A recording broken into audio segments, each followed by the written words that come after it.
பிரைஸ்லாம் கற்றுப்பீமதே பிள்ளைகளே. இந்த நாளில் நம்ம வேதத்தில் வசந்த தியானம் பண்ணலாம். பார்த்தீங்கன்னா பிரசங்கி 3ஆம் அதிகாரம் 11 சொல்லப்பட்டிருக்கு.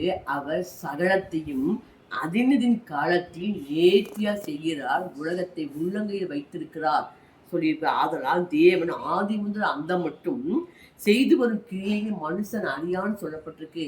ஆனால் ஒவ்வொரு காரியம், நம்ம என்னென்ன நினைக்கிறோம், ஒவ்வொரு காரியத்துக்கும் ஒரு காலம் வச்சிருக்கிறாராம். அந்த காலத்துல நேர்த்தியா செய்வேன்னு சொல்லியிருக்காரு.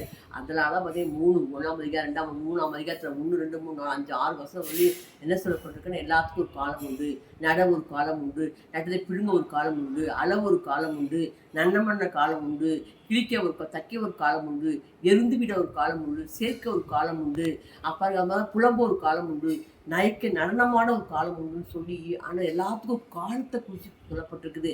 அதே மாதிரி எல்லாத்துக்கும் ஒரு காலம் இருக்கு. அந்த காலத்துல நமக்கு நேர்த்தியா செய்வாராம்.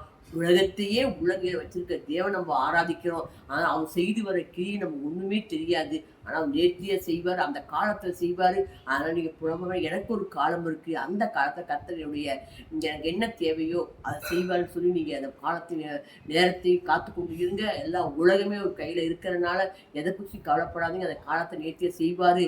நான் அழுற நான் சிரிப்பேன், நான் புலம்புறேன், எனக்கு ஒரு ஆனந்த கைப்பு வரும்னு சொல்லி நீங்க வாசத்தை தியானம் பண்ணுங்க. அது மாத்திரமல்ல, இன்னும் அக்கிவசர்கள் சொல்றதுக்கு மகிழ்ச்சியா இருப்பதும் மற்றவர்களுக்கு பாருங்க, உயிரோடு இருக்கவர்களை நன்மை செய்வதுமே அல்லாமல் வேற ஒரு நன்மை உலகத்துல இல்லைன்னு சொல்லப்பட்டிருக்கு. இந்த நாள் இருக்கவரை நீங்க மகிழ்ச்சியா இருங்க.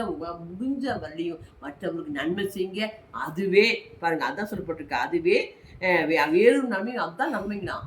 வேறொரு நன்மையும் மனுஷனுக்கு இல்லைன்னு சொல்லப்பட்டிருக்கு. இந்த நாள் அந்த வசனத்தின்படி நீங்க காலம் நேர்த்தியா செய்வாரு, அந்த காலத்துல செய்வாரு. சந்தோஷமாக வசனப்படி தியானம் பண்ணுங்க, ஆசை பெற்றுக்கொள்ளும். Praise God bless you.